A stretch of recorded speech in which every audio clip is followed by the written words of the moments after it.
So we have this Columbus Day, right? Which became, at some point a federally recognized holiday.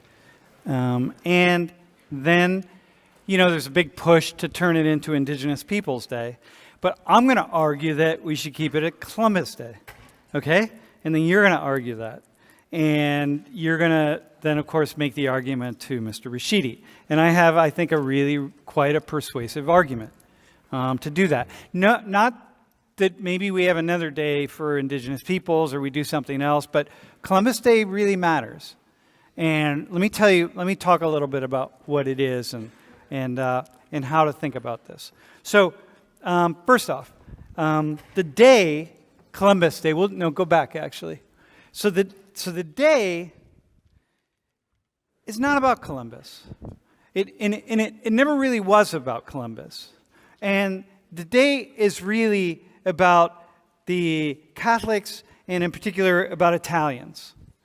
And because Columbus was Italian and Columbus was Catholic, and I don't know if the two of you know, you're German, so you probably wouldn't know. Colin might have some idea of this because he's Irish. I mean, I had some idea of this, he's Irish. The Italians really discriminated against here in the United States. I mean, there are certain groups, the last groups that came to the U.S. were the Europeans who came to the U.S., were the people who people really didn't like, okay? So the Slavs, the Irish, the Italians. And so at some point in time, in order to address what people went through, you can go to the next slide, actually. Just the level of poverty. This is from 1905. This is an Italian family coming in. These people are dirt poor. I mean, they are coming from nothing. We have this kind of story. The people who are critical of the story of the United States and immigration and want to support, just take a look at the emergence of slavery and support indigenous peoples and so on. What they miss out on is the majority of white people that came here didn't come with a lot of money and resources. And in particular in certain times, and in particular in certain places, like with the Italians. Like this was a period where the poorest of the poor, the Irish as well, were coming here seeking just to survive. They weren't coming here to take land. They were just trying to survive. And just like the two of you or people in this classroom, when you have nothing to eat, you may very well break certain moral codes that you have and steal from somebody else. And you will find all sorts of ways to justify doing that. And it may be against your way of being in the world, but you'll justify it. And most people would say, well, you're right to justify it. So these people, they had never heard of Native Americans. They didn't know anything about the land here in the United States and who owned the land and what happened in the genocide and one thing after another.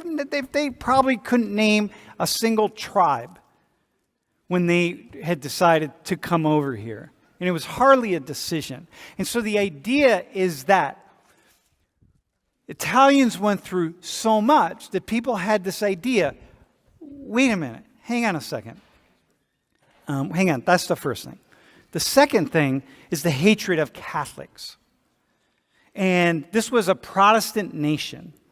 That you've heard the term, the WASP term, White Anglo-Saxon Protestant. Okay, this was a Protestant nation. The founding fathers, so-called fathers, and all the women who were in their lives, the mothers, they're all Protestants. And there was a definitive war between Catholics and Protestants in Europe, of course. This is like, emerging out of the Reformation and people, and so many of the battles in the 17th, 18th, and 19th century in Europe were really about religion. People dying who were Catholic or Protestant. Here in this land, people didn't like the Catholics. They didn't like Catholic nations. They didn't like the Irish, Catholic nation. They didn't like the Italians, Catholic nation. They didn't like Slavs. They didn't like the Catholic Church, and they were afraid of the Catholic Church. And the Catholic Church was not the Catholic Church. The Catholic Church was the Holy Roman Catholic Church based in Rome. Rome is in Italy, and so therefore anybody from Italy is an enemy of this nation right here. So it was really easy to hate Italians. So these people in this photo, they didn't just come here and suddenly have the world thrown open for them. They came here as people who nobody wanted, nobody trusted, and people hated and disliked. And they had to fight for every single scrap of food that they could possibly find. And I'm sure their situation was as bad or worse than Native Americans or American Indians in various places around the United States. And so, people who were Catholics and part of the church had this idea, wait a minute, hang on a second. Columbus was an Italian. This entire Western Hemisphere, but we're now just talking about the United States, owes its existence to Columbus, who symbolizes that, hey, I'm going to open up this pathway so all of these poor, wretched people, whoever they are, could come to this new land. So this is because this is the story that we tell here in this country. And so if that's the case, why do you all hate Italians and Catholics?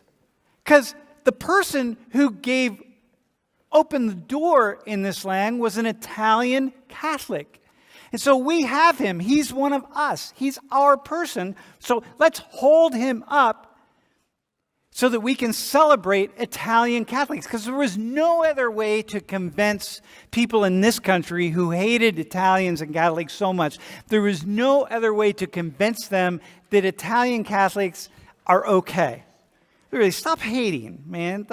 There's no other way. You can't make an argument like the humanitarian argument. All you can do is, let's appeal to Columbus. And so it starts. The first days in which people put together, they say, we're going to have this holiday and we're going to build it around Christopher Columbus. Okay? So it's about Italians. It's about wretchedness. It's about pain, misery, exploitation, hate. Okay? Next slide.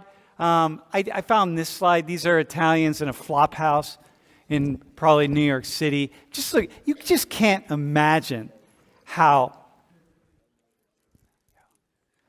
I'm sure you can't imagine just how wretchedly poor the conditions were for people. Yeah. So you just sit with that for a second. And what did they go through? Right? Let me show you a few more slides. This is a political cartoon at the time of a KKK member beating off the hairy ape-like hand of Rome. Because, I'm going to show you a photo in a second, but the Irish and the Italians were often portrayed as apes. So the hairy ape-like hand of Rome that is coming into the United States, right? So the KKK, they didn't just hate black people. They hated other black people and brown people, really, because Italians weren't seen as white at the time. Even the Irish weren't seen as white. White people later all became white, but they weren't white at this time. They were separate races. So oh, man. And that's just accepted, that kind of cartoon, right? So you see where we're going. Go to the next one. This was actually an article. I want to read a couple things to you. This was an article that actually got a fair amount of press at the time out of Springfield, Missouri. And so one of the, and lots of people were reading the article, and one of the things are, these immigrants are not from desirable nations, right? This is science at the time, right? They present a higher percentage of inborn socially inadequate qualities than do the older stocks. And the older stocks would be the Protestants, the German, your people, bro, the Germans. And in half of your people, right? They suffer from feeble-mindedness, deformities, and criminality. Okay? So a lot of times, now when the poorest of the poor came here to the U.S., then they could be exploited, right? Because if you're hungry, you'll do anything that you need. Hang on one second. If you're hungry, you'll do anything for a meal. So this was, in the late part of the 19th century, the beginning of the 20th century, when groups of workers who were exploited started to unionize and mobilize and come together, then the bosses would take the opportunity to bring Italians in, or maybe bring Irish in and break the strikes, because the Italians would work anywhere. Because it's like, if you haven't eaten for several days, you're going to do whatever you need to do. Bro. You just spoke about the KKK. So what race are they from if they're not Italian? Yeah, KKK KKK emerged out of a wide range of ethnic groups. So they're white, right? But you probably weren't going to get in the KKK if you were Italian, and you weren't going to get in if you were Irish. Yeah, Germans and French and British. Yeah, any number, right? The Austrian-Hungary Empire, what would have been the Czech Empire.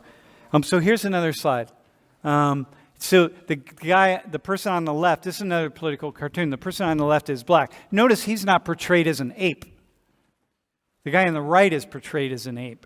He's Irish, but because I couldn't find the cartoon I wanted to show, which is very similar, showing an Italian guy as an ape next to a black guy who's not an ape.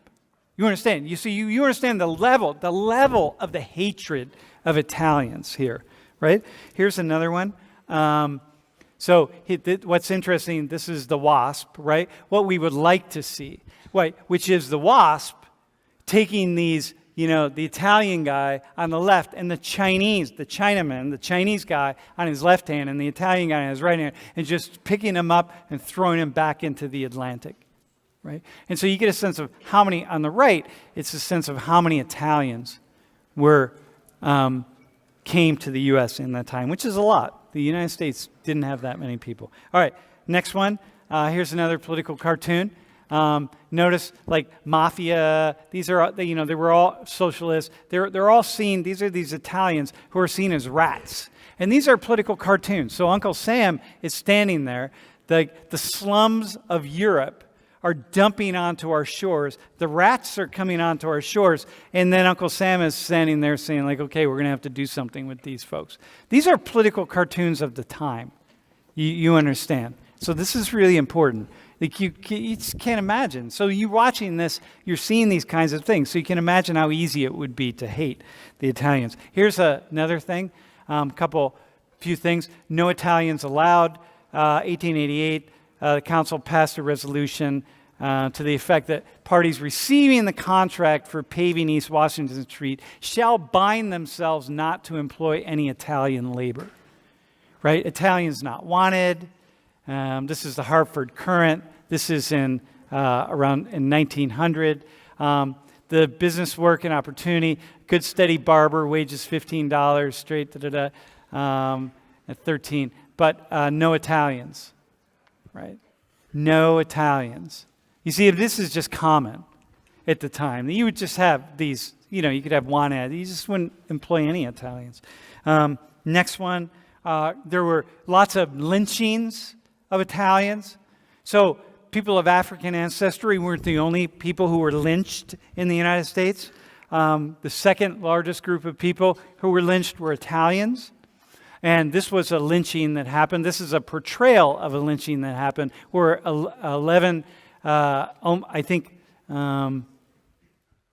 10, what's sink? Is that 10? No, 5. That's 5, right? Okay, yeah. So 5 Italians were lynched. And then, we just portray, here's another one. Here's a photo, actually. Hang on. By the way, I'm going to show a photo of a lynching. Okay, so next slide. These are 2 Italian guys in Florida that were lynched, and there were cases of 8, 9, 10 Italians that were lynched. The highest was 11. So many Italians experienced that, and just the violence that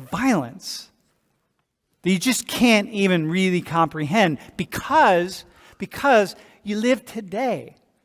So the idea is, well, Italians didn't have it so bad. Come on, man. I have a corner pizzeria and I eat Italian food and I have Italian friends.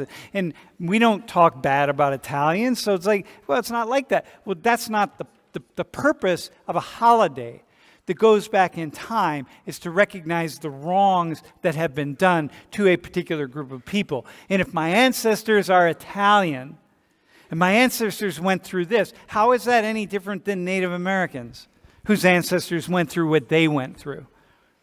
Now, how is it different? How is it different than if my ancestors were black and went through what they went through? I mean, the quality of the hate, what people experience, the expansiveness of the hate might be different. But the point is, we're not comparing amounts of hate. We're not comparing amounts of violence. What we're comparing is the fact that it existed. Okay, next slide.